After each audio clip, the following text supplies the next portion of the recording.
Dear student, आपके अपने YouTube channel real teacher Bihar board में फिर से आपका स्वागत है।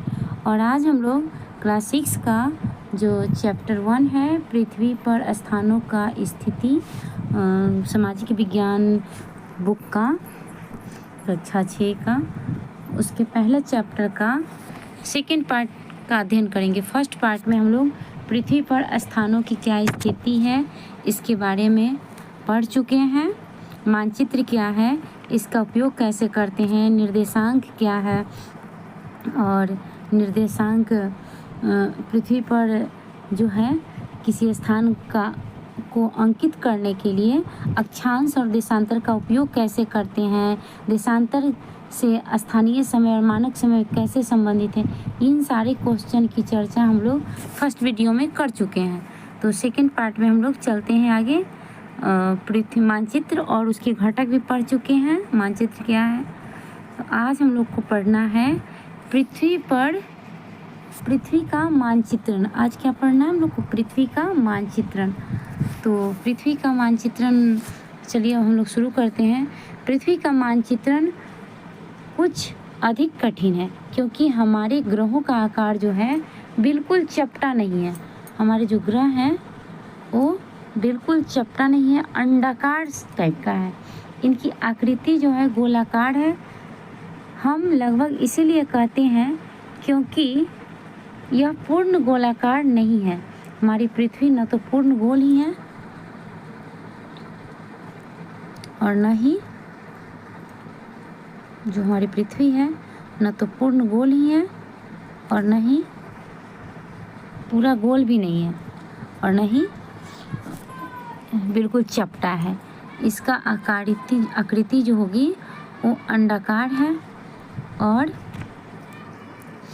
इसमें देखिए ध्रुवों पर इसके जो नॉर्थ पोल और साउथ पोल, दो पोल होते हैं, नॉर्थ पोल इधर, साउथ पोल, उत्तरी ध्रुव और दक्षिण, यहाँ पे थोड़ी सी चपटी है अपने ध्रुवों पर।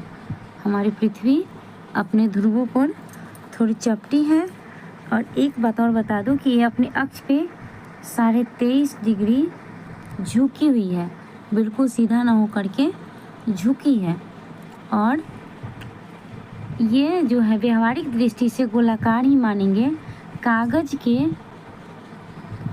के एक जो समतल पृष्ठ पर गोलाकार वस्तु को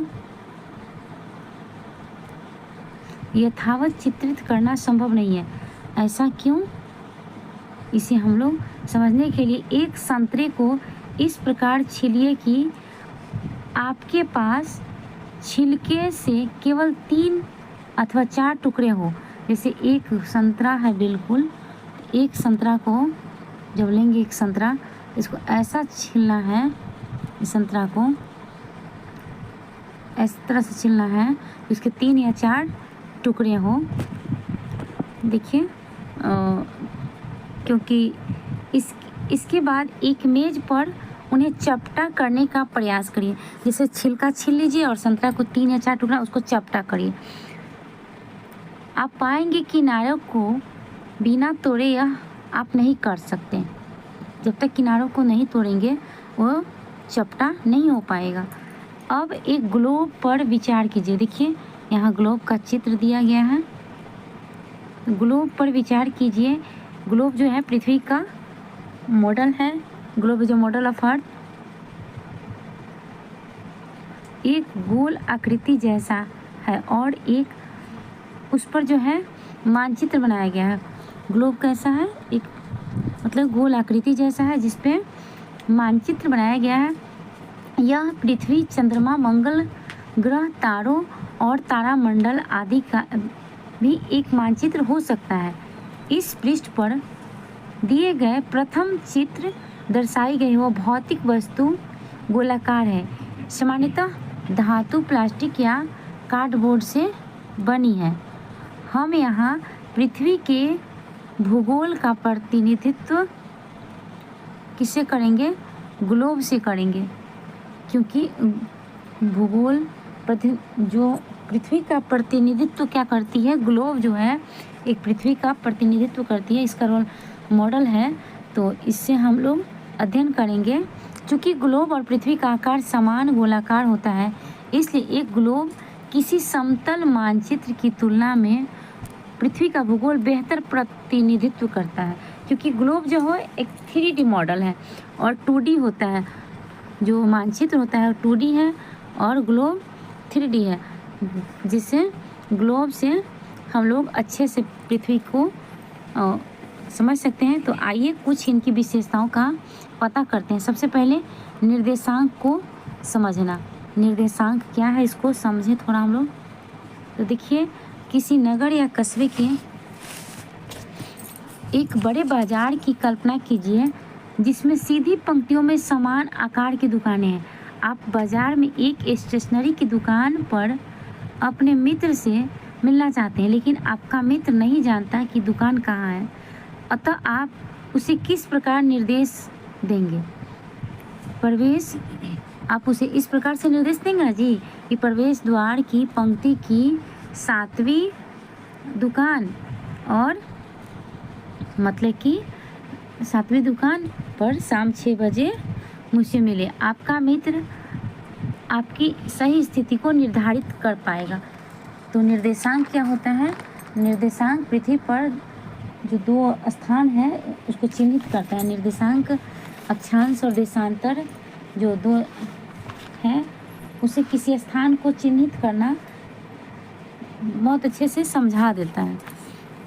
अब शतरंज के पटल पर विचार करते, उदाहरण दिया गया शतरंज का। जैसे आगे बढ़ने वाले खिलाड़ी की चालों को दर्ज कर, लेकिन मुख्य खानों पर अक्षर क से ज और दोनों ओर के बीच का अंक 1 से 8 लाए जाते हैं। देखिए यहाँ चित्र दिया गया है, देखिए चित्र में दर्शाया गया है यहाँ पे कैसे आगे बढ़ना है। तो चलते हैं हम लोग फिर आगे चित्र। अब देखिए, अब कह रहा है इस साधारण प्रणाली से प्रत्येक खिलाड़ी वर्ग को जो अंकित कर पाते हैं। इस साधारण प्रणाली से खिलाड़ी प्रत्येक वर्ग को अंकित कर पाते हैं और प्रत्येक चाल को चिन्हित करते हैं। ऐसा यहाँ पर सफ़ेद पक्ष की रानी के सामने वाले प्यादों को 2 चाल आगे बढ़ाकर खेल का आरंभ किया है। जिन लोगों ने शतरंज खेले हैं उनको इसके बारे में पता होगा। अतः प्यादा घ 2 से घ 4 की ओर आगे बढ़ा है। इस चित्र में ऐसा दिखाया गया है, देखिए कि उससे 2 आगे बढ़ा है। तो अब हम लोग आगे देखते हैं। आई है इन 2 उदाहरणों में प्रयुक्त प्रणाली को निर्देशांक प्रणाली कहा जा सकता है। इसके 2 निर्देशांक की सहायता से स्टेशनरी की दुकान के साथ शतरंज के पटल पर वर्ग आकृति को भी ठीक निर्धारित किया जा सकता है। मानचित्र पर किसी स्थान की स्थिति निर्धारण के लिए निर्देशांकों की इस प्रणाली का प्रयोग किया जाता है। आइए देखिए यह प्रणाली कैसे काम करती है। चलिए आगे हम लोग देखते हैं कि ये निर्देशांक प्रणाली कैसे काम करती हैं। अब है अक्षांश। अक्षांश किसे कहते हैं? तो अक्षांश जो है रेखाएं भूमध्य रेखा की समांतर होती हैं। देखिए ये है, और इसमें अक्षांश जो होगी भूमध्य रेखा बीचों बीच लेते हैं, बीचों बीच वाली भूमध्य रेखा है, और इसके समानांतर में ही सारे अक्षांश होते हैं। अक्षांश को अंग्रेजी में लैटिट्यूड कहते हैं, अंग्रेजी में इसको लैटिट्यूड बोलते हैं। मतलब इसका उदाहरण भी आप इसको ट्रिक से याद करेंगे। लेटे जो लाइन होगी, लेटी लाइन, वो लैटिट्यूड कहलाएगी, अक्षांश कहलाएगी। और अक्षांश रेखा जो होता है मौसम और जलवायु को निर्धारित करने में महत्वपूर्ण भूमिका निभाती है। उत्तरी ध्रुव 90 डिग्री और दक्षिणी ध्रुव से भी 90 डिग्री पर स्थित है। और अब देखिए फिर ग्लोब को पुनः देखते हैं। इस ध्रुव पर उत्तर ध्रुव और दक्षिण ध्रुव की पहचान करना सरल है। ग्लोब पे अच्छे से हम लोग देख पाते हैं। मान लेते हैं, आकार लेते हैं, तो उत्तर ध्रुव ऊपर होगा और दक्षिणी ध्रुव नीचे होगी। तो इसमें आसान होता है जब यह घुमाया जाता है। जब ग्लोब को घुमाते हैं तो ऊपरी और निचले स्तर पर जो बिंदु होते हैं वो क्या होते हैं, जो आसानी से मतलब कि इसके तो ऊपर या नीचे दो बिंदु होते हैं, इनके मध्य में भूमध्य रेखा जिसे विषुवत वृत्त होती है, उस वृत्त को पहचानिए और उसे जो चिन्हित करता है। कल्पना कीजिए कि आप भूमध्य रेखा पर खड़े हैं। देखिए ये मान लेते हैं एक पृथ्वी का मॉडल हो गया, इसमें बीच ये ये एक चित्र लेते हैं ऐसे, ये मान लेते हैं पृथ्वी हो गया, ये बीच वाला पृथ्वी हो गया, और ये हम मान लेते बीचों बीच एक रेखा खींचते हैं, ये हो गया भूमध्य रेखा। तो मानते हैं, कल्पना करिए कि आप भूमध्य रेखा पर खड़े हैं और दोनों ध्रुवों में से किसी एक ध्रुव की यात्रा कर रहे हैं, चाहे तो आप उधर ऊपर जा रहे हैं या नीचे इधर की ओर आ रहे हैं। तो जैसे ऐसा करते समय भूमध्य रेखा से आपकी दूरी बढ़ती जाएगी, जैसे ही आप बढ़ेंगे आपकी दूरी बढ़ती जाएगी। अक्षांश भूमध्य रेखा से इसी दूरी को नापता है, अक्षांश जो है इसी दूरी को नापता है, जितना आप आगे जाएंगे उसको ये नापता है। यहाँ से बीच से बढ़ रहे हैं ना जी, तो बीच से बढ़ना है, ये भूमध्य रेखा है,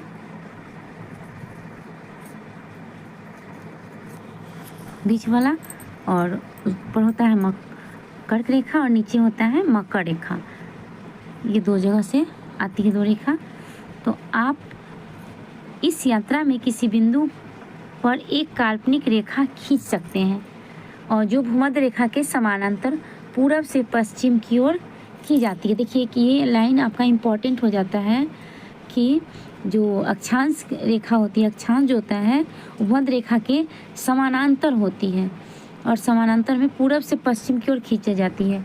जो देशांतर वाला रेखा होता है, खड़ी रेखा होता है, वो उत्तर से दक्षिण की ओर खींचा जाता है, जबकि अक्षांश जो है वो पूरब से पश्चिम की ओर। इस प्रकार की रेखा को अक्षांश समानांतर कहा जाता है। यह पृथ्वी की चारों ओर वृत्त बनाती है। जैसे आलू का चिप्स काटते हैं ना, तो बड़ा छोटा उससे छोटा होता है, ठीक वैसे ही ये एक क्या करती है, वृत्त बनाती है छोटा बड़ा। और पुनः गोलों पर यह सुनिश्चित करना सरल है कि सबसे बड़ा वृत्त जो है वो विषुवत वृत्त होगा। देखिए सही, आप लोग इसको सही मैंने देखिए ये हो गया। तो ये जो बीच से काटेंगे, तो यहाँ से जब चिप्स काटते हैं बीच वाला आलू के दो हिस्से में कर दीजिएगा। ये वाला जो होगा चिप, तो ये यहाँ से दो भाग जब हो जाता है तो यहाँ वाला हिस्सा जो होगा वो बड़ा होगा सबसे, और यहाँ वाला हिस्सा सबसे छोटा होगा। तो यही बात यहाँ पे हो रही है कि विषुवत वृत्त जो है वो सबसे बड़ा होता है, जबकि जैसे हम उत्तर की ओर या दक्षिण की ओर आगे बढ़ेंगे, चाहे तो ऊपर जाए या नीचे आए, तो अक्षांश द्वारा अंकित किए गए वृत्त छोटे होते जाते हैं। जो भी ऐसे अंकित करेंगे वो क्या होगा, छोटे होते जाएंगे। चलिए आगे देखते हैं। आगे दिया रहा है अक्षांशों को डिग्री में व्यक्त किया जाता है। जो अक्षांश होते हैं उसको डिग्री में व्यक्त किया जाता है। परंपरागत रूप से विषुवत वृत्त जो है वो अक्षांश 0 डिग्री 0 है, जबकि दो ध्रुवों में अक्षांश जो है क्रमशः 90 डिग्री अंश उत्तर और 90 डिग्री दक्षिण है। इसे 90 डिग्री उत्तरी और 90 डिग्री दक्षिणी के रूप में लिखा जाता है। अक्षांश और जलवायु के बीच एक संबंध है। मैंने पहले ही आपको बताया हूँ कि अक्षांश जो है जलवायु और मौसम को निर्धारित करने में महत्वपूर्ण भूमिका निभाती है। भूमध्य रेखा के चारों ओर की जो जलवायु है सामान्यतः गर्म होता है, इसे उष्ण कहा जाता है। जैसे ही आप भूमध्य रेखा से दूर दो ध्रुवों में किसी एक की ओर यात्रा करेंगे, तब अक्षांश की डिग्री बढ़ती जाएगी और जलवायु शीतोष्ण होती जाएगी। देखिए ये है, तो यहाँ पे जो भूमध्य रेखा हो रही है, तो भूमध्य रेखा से ऊपर इधर और इधर का पार्ट जब सूर्य का प्रकाश पड़ेगा तो ये क्या होगा, ये ज़्यादा गर्म हिस्सा होगा। तो यहाँ पे जलवायु जो होगी उष्ण होगी, इसके बीच वाला हिस्सा होगा वो कैसा हो जाएगा, वो शीतोष्ण हो जाएगा, और ऊपर वाला जो हिस्सा होगा वो शीत होगा, तभी हम लोग कहते हैं कि ध्रुवों पर 6 महीने की रात और दिन होती है। तो अब हम लोग आगे देखते हैं कि उत्तर या दक्षिण ध्रुव के निकट की जलवायु ठंडी होती जाएगी, चाहे तो ऊपर उत्तर या नीचे कहीं के। और यह भी कि हम वर्ष की समयावधि में विभिन्न ऋतुओं का अनुभव क्यों करते हैं, ये भी अक्षांश पर निर्भर करती है। यह ग्लोब अक्षांशों और समानांतरों को यामनोत्तर को दर्शाता है। देखिए ये वाला जो रेखा आ रही है। अब यहाँ पे हम लोग चलते हैं देशांतर पे। देशांतर क्या है, देशांतर किसे कहते हैं? तो सबसे पहले तो जानेंगे देशांतर क्या होता है। तो देशांतर जो है प्रधान मध्याह्न रेखा 0 डिग्री जो ग्रीनविच